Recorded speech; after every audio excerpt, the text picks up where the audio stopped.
the countries like Egypt, Morocco, they're doing about 90% sufficiency in rice, which means that they have the potential to produce the rice and export them. Right. So I want to use this opportunity to say that, yes, the door from India is being closed, but since I believe in the Pan-African vision of an integrated and prosperous Africa by 2063, I want to encourage Ghana and other African countries to begin to look at Africa as a source of rice, rice and food.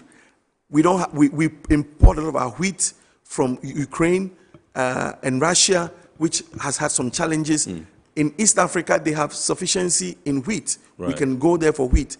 We just have to leverage on what has been done. So I'm just advocating that let's move from the talk about the AFCFTA and let's take action. Those business people who are already importing rice from other places from Asia, they should begin to think about it from East Africa, from Malawi, and from Madagascar, and from other countries there where they can get rice for Ghana. And I tell you, I know we have tasty rice, but these countries also have very, very good tasty rice that will be helpful for us.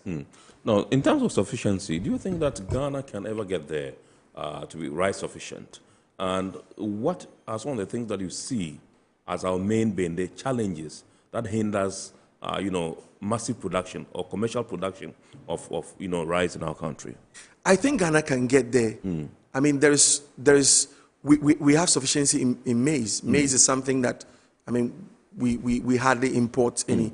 We have production that goes on. So we can achieve that. The good thing is that rice is being produced in almost every part of Ghana. I spoke to somebody 2 days ago who said he's in Dunkwa-Ofin. They're doing rice. Rice is being produced in Fosu. Rice is being produced in the Volta region. Rice is being produced in Ashanti region. Rice is being produced in the northern region. So the rice opportunity is huge. And you asked the question about the parboiled rice. Well, the advantage of the parboiled rice is that it provides the element that reduces diabetes. I'm not advertising it without FDA though, but it's one of the elements that can actually help diabetic patients with parboiled rice because it reduces the starch content.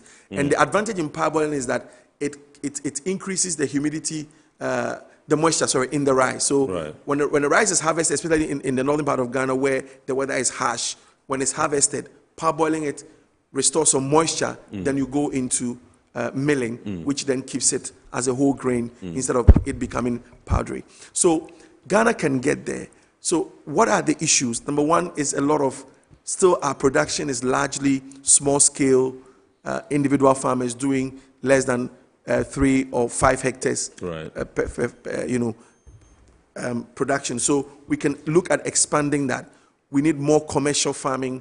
We need more irrigation, rice under irrigation, so that we can have rice all year.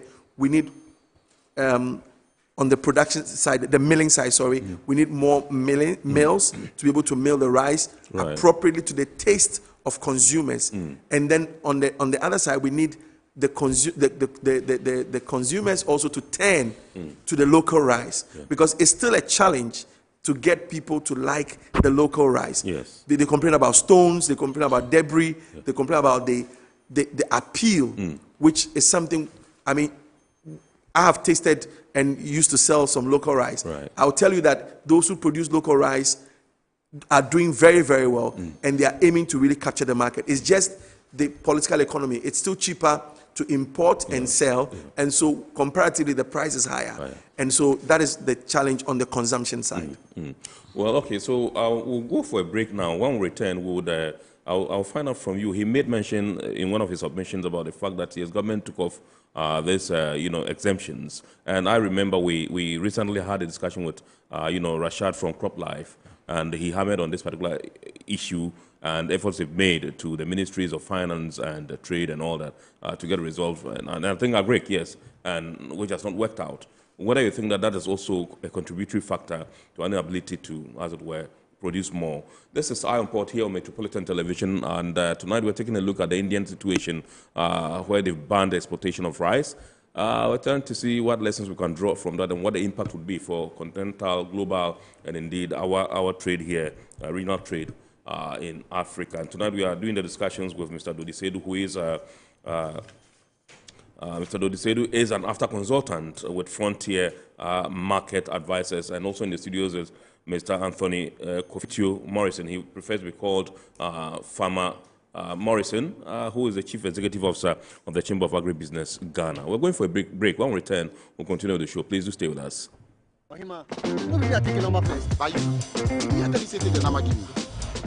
Guys, now I'm tired. I'll go on a date with whoever gets here first. Princess, really? Okay, I come. Shut up! Mame,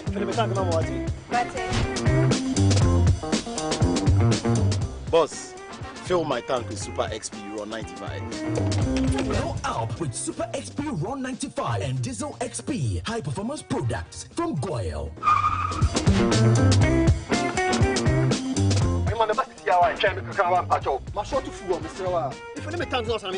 Sorry, Tony got here first, so I'm stepping with him. Oh, cut him. Hey, go for a Choose Super XP Ron 95 and Diesel XP for an energizing driving experience. Always go for Goyle Super XP Ron 95. Goyle, good energy. Goyle is good energy. Electricity, then pay your taxes. Yeah. Our taxes, our future. Because you see, without our taxes, we wouldn't have good roads, good schools, better hospitals, street lights, and other very important social amenities. When we pay our taxes, we give our children free and quality education. Talga, my money too small. Why should I pay my tax? Look, small. Salifo, it doesn't matter how small or big your business or income is, you still have to pay your taxes. The little taxes from each and every one of us, when put together, could give your community clean water, or that deprived school with tables and chairs. Please pay your taxes. It is your responsibility. It is your civic duty. It is the law. Impressive factory.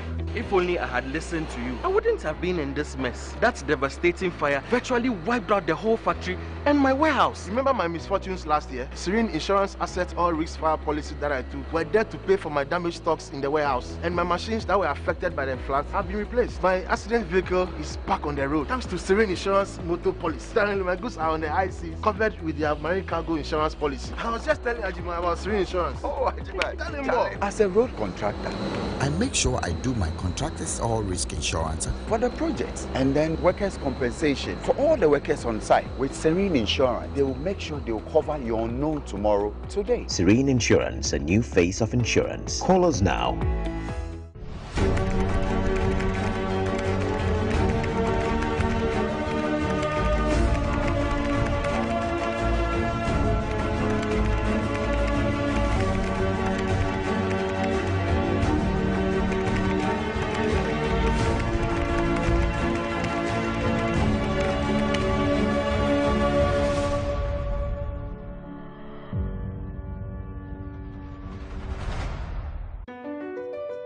MPS Terminal 3 is Africa's new state-of-the-art container terminal at Tema Port. For manufacturers, agro-processors and traders, the new port means business can be done faster. This infrastructure boost will improve Ghana's port handling capacity, connect more trading routes, and oil the engine of growth for the economy, creating greater opportunities across all sectors as Africa's markets merge and become the largest trading bloc globally. MPS, we connect, you thrive. Business and life can be like the sea sometimes. Sometimes serene, sometimes calm, sometimes turbulent, and at times it brings the unexpected. However it is like, trust Phoenix Insurance for your home, car, business, and marine insurance needs. Call 0302 246 319 or 0243 690 492. At Phoenix, you experience a delightful service delivered with wisdom. All right, so welcome back. We are going straight to, I've been told that we can announce the phone lines now. The number to dial is 020-55283-53. You can call in and contribute to the discussion. Now, I have this one here. It's coming from Rashad Kadri with Crop Life. He says, Good evening to you and your panel. Talking about creating an enabling environment, policy environment to drive rice production, there is the need for government to review the Tax Exemptions Act 2022 Act 1083 to include inputs such as seeds, fertilizers, and other crop protection products to make inputs affordable and accessible to the many rice farmers in the country. My regards to Farmer Morrison and Seydou. Well, okay, so that's from Rashad. He sends his regards. Thank you very much, Rashad, for keeping your dial here on Metro TV. Remember, we'll be taking your messages as well pretty shortly. But the number to dial to contribute to the discussion is right there on your screen, 020-552-8353. You can call in and then contribute to the discussion. Let me come to Farmer Morrison once again and find out from you, what do you think we should be doing as a country? What are some of the things you think that we should be doing as a country? You've mentioned some of them already, to scale up rice production and to be sufficient in rice production. Mr. Seydou has given us a litany of them and what he thinks that we should do to get it right. From the Chamber of Agribusiness. Things that we need to do. First, we need to look at our land policies, how we can safeguard long-term investment and security of our lands for agriculture purposes. We had started some work 2 years ago at Ministry of Food and Agriculture on the Ghana Agriculture Land Investment Program. We are looking to actually profile all available lands in the country, talk to landowners, especially the royals, the traditional rulers, and landowners, and see how they can bring their land in for the purpose of agriculture investment. Right. Now, we need to make sure that, because with that land, you can't do anything agriculture.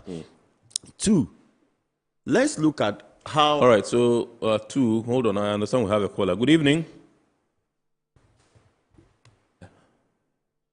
Okay, I understand we've lost him, so please, you are number two here. Yes, two.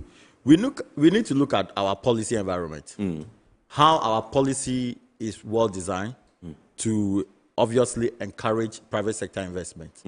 Three, finance. Four, we need to look at research and development.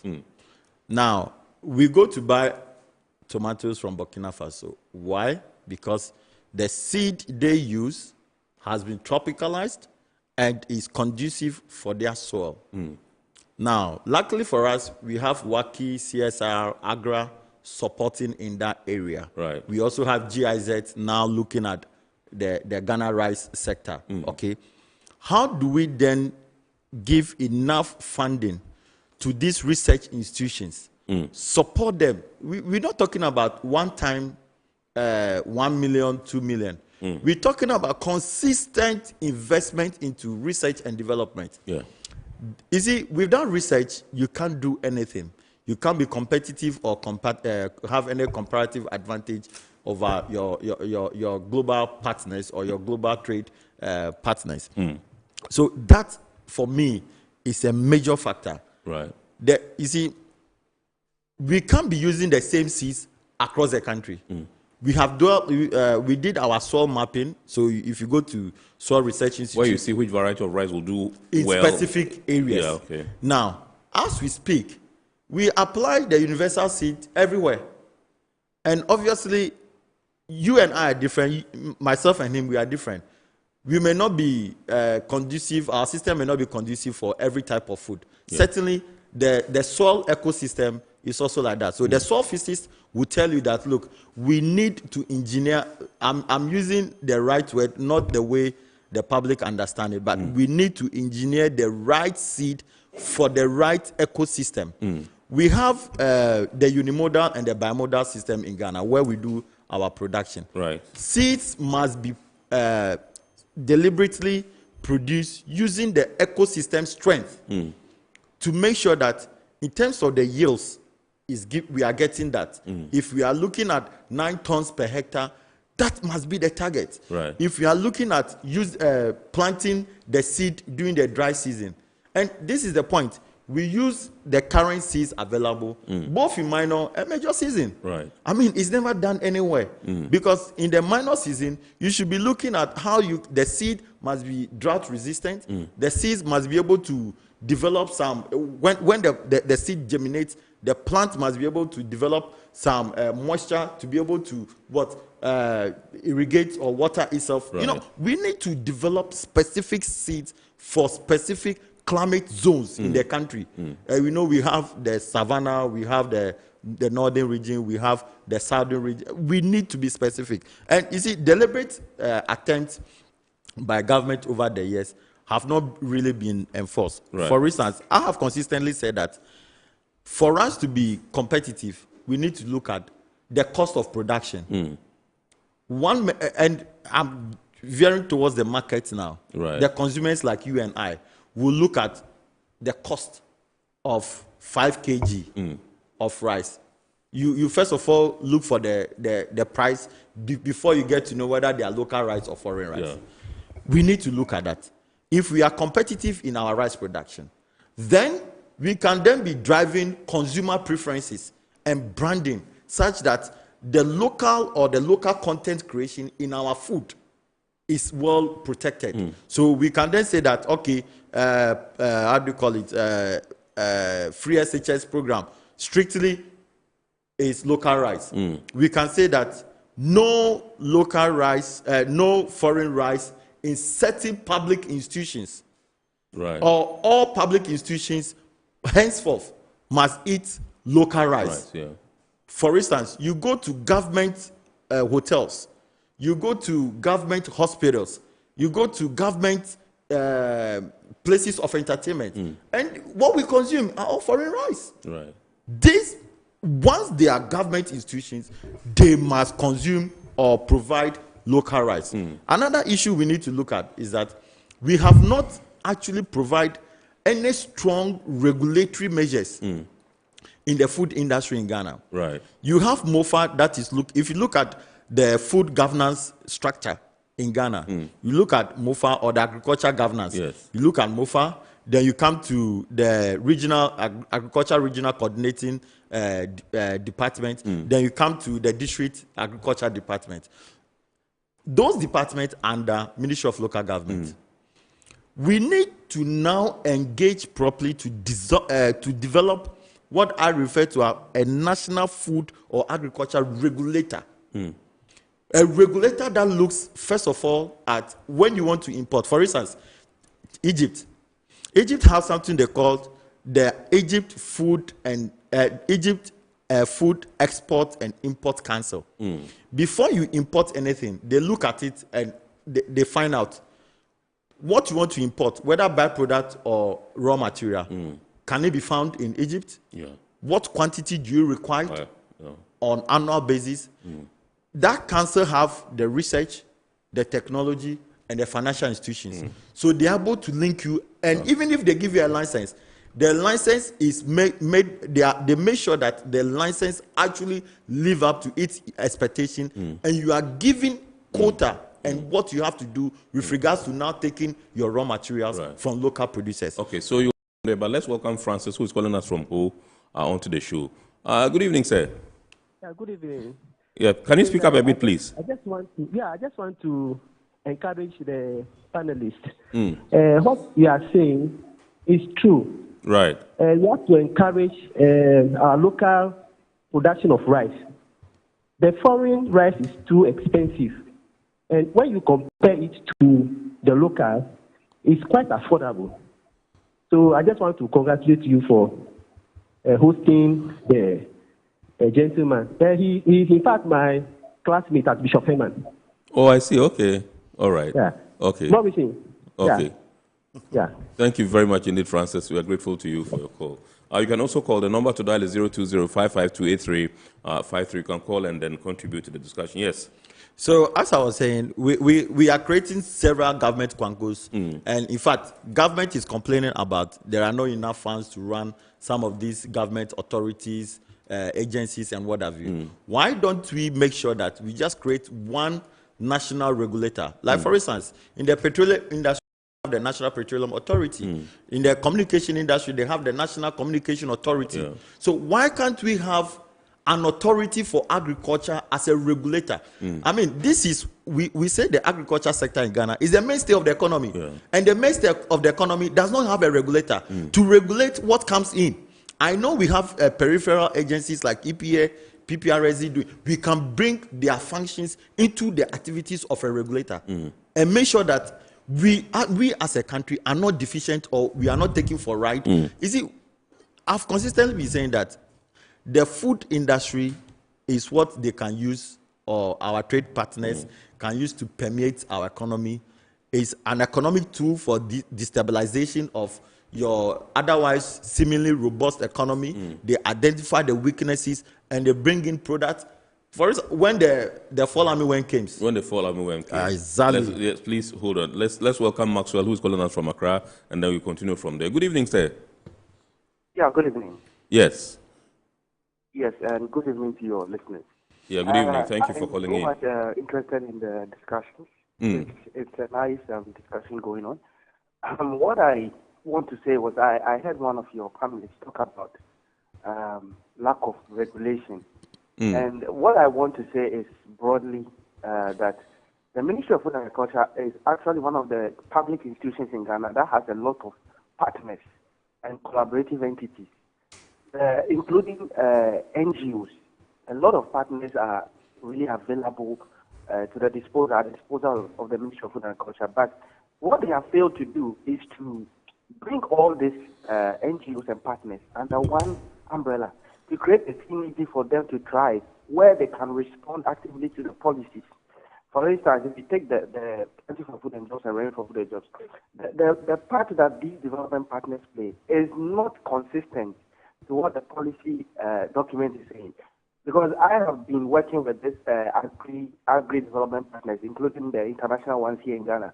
So that is the challenge that I see in terms of what the Ministry of Food and Agriculture is trying to do and what these partners are trying to do. There's not that synergy. So there's also the need for the ministry to sit down with all these partners, all these development partners, including the international ones, and streamline the activities of these organizations to what the ministry is trying to do to ensure food security, which is the broad goal for all of us as Ghanaians. Thank you. Thank you very much, Max, who is calling us from Accra. Thank you very much. We're grateful to you. Remember, you can also call the number to line 020-552-8353. Yes, so you were on the Fall Army Worm? Yes. Yes. So, for instance, when we had the issue of the Fall Army Worms, we were importing from all over the world a lot of weedicides and insecticides and pesticides and what have you. Okay? But are we able to channel that money into the research institutions? Right. Can that money stay here? Are we able to say that for the next 10 years as a country, we want to develop 10 seed breeding companies that can make sure that the amount of money we use to import these seeds actually stays here in the country? Can we also look at the role of NDPC, right, the National Development Planning Commission? Yeah. I'll give you one example. You go to Rwanda. Rwanda have the Development Partners Funding and Donor Coordinating Council. All donor money, whatever it is coming from, for whichever sector of the economy, first of all, come there. It comes there, they look at the national priorities of the country. Right. They look at the agencies that are supposed to lead and the complementary agencies. And then they allocate those exactly, and they make sure, and they actually put in a system, a repository that feed in reports, and you look at data consistently indicating how this project is doing. In Ghana, everybody is implementing projects.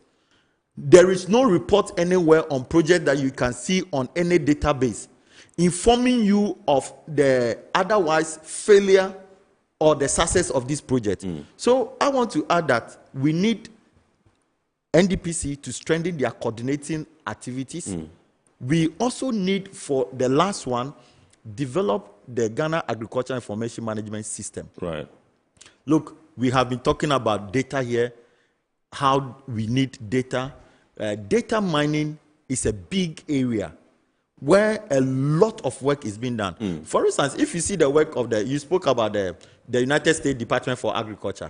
If you look at what this organization does, they have a project or on their website, what they call Global Agriculture Information Network.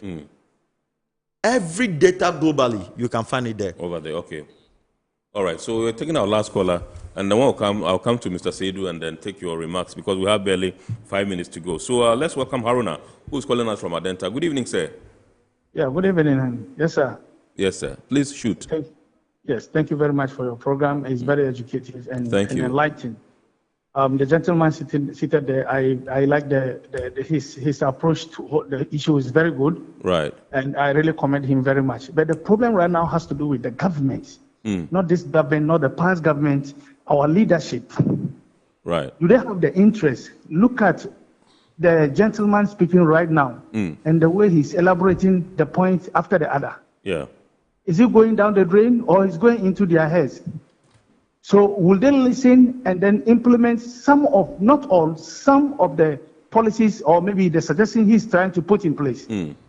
Will our government and our leadership stop hoarding monies in their bedrooms and bring out those monies to develop seed companies? He's talking about 10 seedling companies. We don't even need 10, excuse me to say, at least one single seedling company. We buy tomatoes. One day I went to Medina Market to buy tomatoes. Unfortunately for me, one lady, when I was asking about what tomatoes in here, she was telling me, oh, where they're from Morocco, where they're anybody. I was shocked to the bone. I was like, wow, Ghana. So this way we have gotten to, we import tomatoes from Morocco. And Cote d'Ivoire and Contombre. So our leaders, will they stop hiding monies, hoarding monies, dollars, into their Haruna, make your point. Make your point. Let's not go there. Just make your point. Your point is well made, actually, but just Claire, let's go. Right. Thank you very much indeed. Haruna was trying to digress a bit, but I think we heard him loud and clear. Let me come to, I think there are a few messages here, but let me come to Mr. Studio and find out from you. What, as a country, clear policies you think that we can be rolling out to ensure that we meet our quest to limit importation of rice? Okay, so thank you very much. First of all, a clarification I want to make is that I'm a trade person. I'm not in trade. We have people we call mercantilists who believe in exporting more than importing. Right. I'm not a mercantilist. I believe in free trade, the ability of goods. Does it come from mercantile or something? Yes. Mercantilist. Okay. Yes. All right. So the ability of goods we produce to move across, so long as there is that mutual benefit on the other side. Right. So I won't subscribe to Farmer Morrison's idea that there should be a council that ensures that before you import, they check this or check that and give you the license. Yes. That those will be adding already to some level of existing non-tariff barriers that we already have, and I will not subscribe to that. Number two, there is no problem if on our market we have tomatoes from Morocco or we have tomatoes from Burkina. There's no problem at all. Right. What is happening is that there are people in Ghana who like tomatoes from these places. It is because there is a demand for these things. That is why they exist. So people eat apples. Right.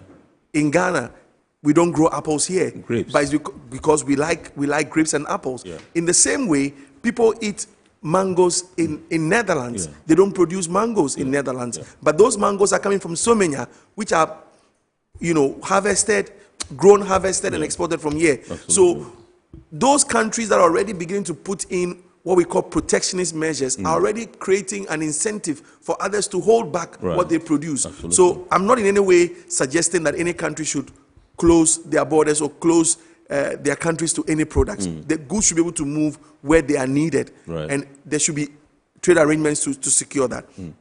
So I think that going forward, Ghana should be looking at how to produce. If we can produce, then there's no problem to worry about where the imports are coming from. And if you can produce competitively, yes, when you are a policy maker, you don't have the choice that Farmer Morrison has. Farmer Morrison represents farmers, and so his interest is only for farmers. Absolutely. But in a policy environment, you have to think about everybody.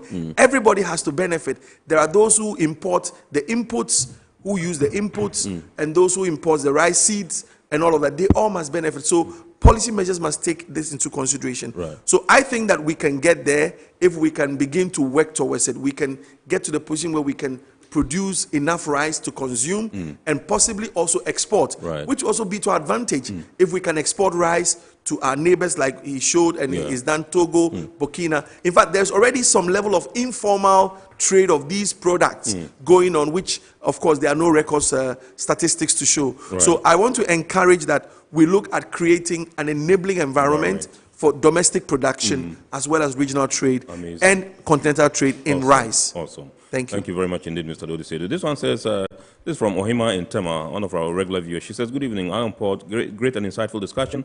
I'm really enjoying it. Kudos to you and your panelists, and special greetings to Reverend Dodisedu. All right, okay. So this one says, hello, good evening, Mr. Host. I really support Mr. Morrison. He understands the situation. He understands our situation in Ghana very well. All what he's saying is very true. I'm a farmer, Alpha Prosper from Adidome. Thank you very much to you too. We have so many other messages here. You can catch the abridged version on GTV on Wednesday at 8:30 p.m. and you have the full complement of the messages that you have sent. This is where we'd like to say a big thank you to you for sticking with us, for staying tuned and for watching Iron Port tonight.